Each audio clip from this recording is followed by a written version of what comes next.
Dear colleagues, the paper that I will present you today is about the use of peer assessment, self-assessment, and teacher scoring within an information literacy course. It's my first time that I present our research without an audience, so this recording feels a little bit strange to me. If we haven't met at a former conference, well, it's me in the picture enjoying some fresh fish in Greece. First, I will give you some context about the assessment methods, and then I will tell you something more about our own research. Teaching students information literacy skills means that they must be able to think critically and to be responsible for their own learning. The ability to self-assess is essential for the development of students' self-directed learning. They need to be able to identify what they know or do not know. Self-assessment and peer assessment, where students must evaluate themselves or a colleague, are educational methods that stimulate learning and reflection. The reflective process will develop critical thinking, problem solving, and self-directed learning skills. The student learns to take responsibility of evaluating oneself and for receiving feedback. Self-assessment and peer assessment give the students more ownership. Students are active and involved in the process. They can also share experience about the process. This will lead them to become more independent. And using their peers' feedback and combining this with self-assessment is considered to be most effective to optimize clinical performance. But when applying these assessment methods, several aspects need to be considered. Personal knowledge and expertise are important aspects in self-evaluation. Studies have shown that people who do not score high often estimate themselves to be at a higher level compared to those who, in reality, had better marks. And students who do have the necessary expertise tend to hesitate to rate themselves higher because they believe their peers could have achieved the same results. They will only increase their own estimated score when they realize that this is not the case. When you want to set up a peer or self-assessment, some criteria are important. The objective of the assessment needs to be very clear for the students. What are the expectations of the teacher? Will the scoring be part of their examination results, or is it just an exercise? It is suggested to identify clear criteria and ideally to give an example of the expectations. Students must be able to follow a set of criteria to easily evaluate themselves or their peers. It is recommended to explain and prepare these criteria with the students before the start of the exercise. An open and clear way of communicating the criteria is to work with a structured form. And, in addition, another aspect that may or may not act as a barrier for students is the social, read anonymous aspect of the exercise. Students will give their friends a higher score than to their peers they do not know. The anonymous work ensures that the student has no prejudgment and will evaluate the exercise as correctly as possible. When students are monitored, feedback should be given in an appropriate way, depending on the determined learning approach. Deep learning needs, for example, more detailed comments on ideas, evidence, and techniques that have been used. Encouragement will make students more self-confident in developing their skills. To make students feedback literate, feedback needs to be tailored to the students' needs. Training on how to give feedback should not be limited to the beginning of the assignment, but should be monitored throughout the process and at different stages of the peer review. Teachers also need to consider that students can respond in different ways. Students need to be willing to receive feedback, understand it, and also use it to improve their learning. And as mentioned before, it is important that peer feedback is given in an anonymous way. For the second part of this presentation, we will speak about our own research. The participants of this study are first-year health sciences students of the Faculty of Medicine and Health Sciences of Ghent University in Belgium. Data was collected during the academic year 2018-2019. The cohort of students just entered university with no prior knowledge of searching for scientific health literature.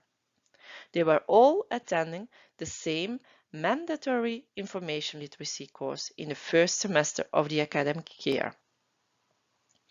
Data was collected for 651 students, 317 medical, 54 dentistry, and 280 biomedical students. In this information literacy course, students learn and practice how to search for scientific health papers. To show their understanding of the course content, they had to perform a search for scientific health papers on a self-chosen topic. Based on predefined criteria, they had to write the complete search process in a search report. On the screen, you can see a timetable of the course. Students get their search report assignment in the first week of the academic year. Within these first weeks, they also have introductory sessions. At different moments, specific question and answer sessions are organized. Other questions could always be posted on the discussion forum of the university's learning platform. The deadline to hand in their search report is mid-November. The deadline for the peer review and self-review is in the beginning of December.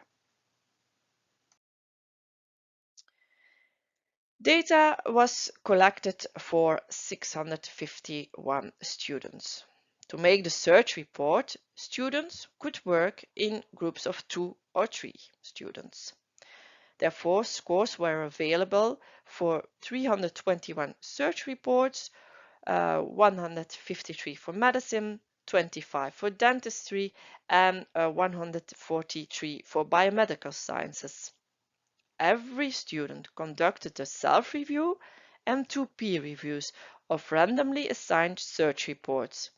A randomization table was set up and randomization was performed twice, a first time within their own curriculum and a second time in another curricula. For example, a medicine student received 1 paper to review from another medicine student and 1 from biomedical sciences or dentistry student. A check was performed so that students did not receive their own paper in the randomization process. The evaluation of the search paper consisted of different parts. The peer review was blinded in a way that students did not know who reviewed their paper. The university's learning platform was used to perform the reviews. Each criterion had to be scored by selecting a predefined numerical score. This score was briefly clarified. Example 5 points, all elements are present. 2.5 points, some elements are lacking or it's not clear why they used an element. 0 points, this criterion is lacking or is wrong. If students did not give the maximum score, they had to make a comment on each criterion. At the end of the review, students were asked to list some positive elements and elements to improve. And we see an example in the next slide. The teacher also scored and commented on every search report. This score was part of the exam scores and was not influenced by peer or self-review scores. This was explicitly mentioned at the start of the course, which is very important for the students to know. Self-review and peer review scores, together with open comments, were seen as part of the learning process. Every student who failed the course had the possibility to improve their search report by deadline mid-May, and they were first obligated to propose what they would change in their search report. If their proposal was good, then they could tackle their shortcomings. If certain elements lacked, then there was an oral discussion between the teacher and the student to improve the search report.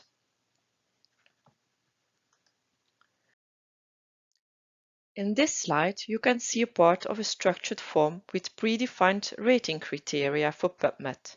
For example, for 5 points, has it been clearly described whether automatic term mapping went well or not? And has the search details been taken into account? Other criteria concern general layout, the use of Embase and of other literature databases as sport discus for sport-related topics. Important criterion were also the search methods for the final search question and the selection of the 6 potential interesting articles for writing a narrative review with correct reference insertion by using a reference managing software. And in our case, is that EndNote. If you would be interested in more details, this form can always be requested from the authors. The questions were originally formulated in Dutch, but can easily be translated to English or other languages. This is an example of the feedback of one search paper for biomedical students. A self-review and 5 peer reviews, one of medicine, one of dentistry, and 3 from biomedical sciences, and also the feedback of the teacher. Agreeing with reviewer 3 and 6, which we will read you as an example. Reviewer 6 from Biomedical Sciences. The delivered workpiece was certainly not bad, but it could possibly be described even better and more extensively how you worked. For example, no reference to an article was found anywhere in your work. This was explicitly requested for the impact factor. The explanation for some parts is very limited and not clear. The research question seemed very interesting to me, but it may have been incorrectly formulated from the start. In my opinion, alcohol has no influence on cancer, but on the development of cancer.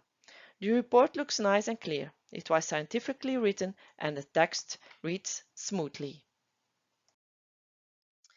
And then very important, time management. The practical arrangements of the assignment and the review form, as well as the monitoring and the follow-up of the students from the end of September till mid-November took a lot of time.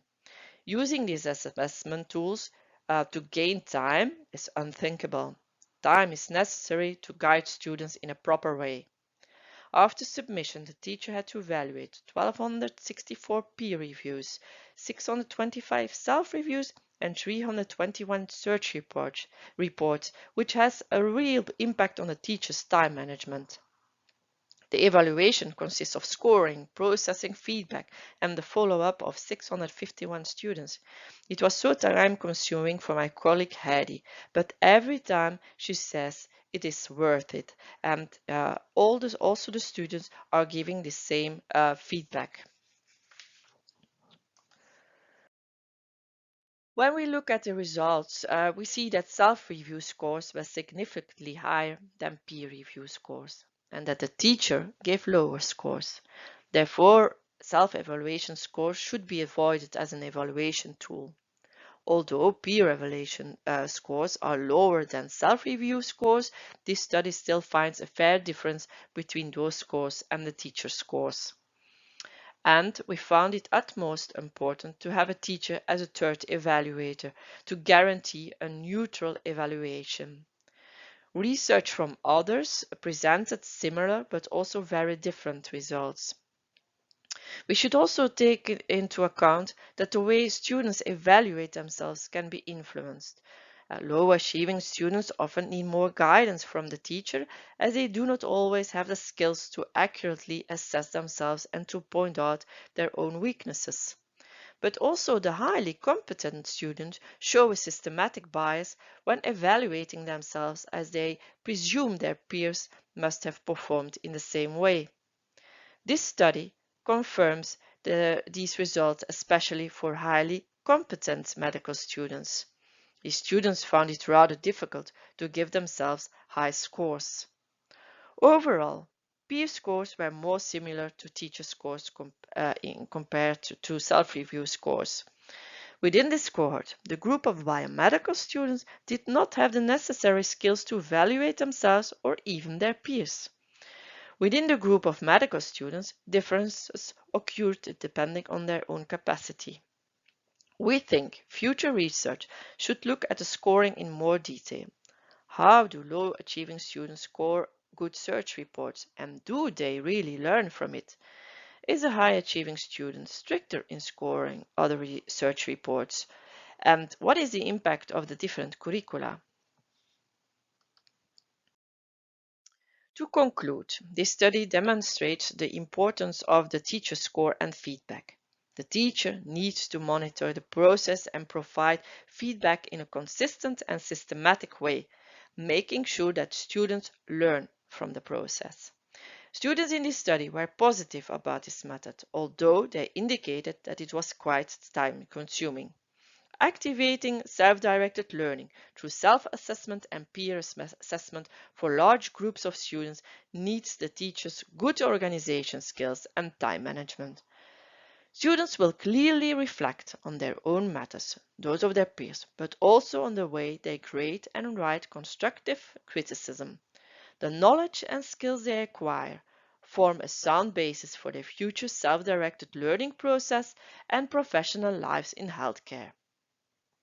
I would like to thank you all for showing some interest for our research, and please do not hesitate to contact us if you'd like to have more details about the setup of the assessment or if you would like to know more about the data that was collected. Thank you very much.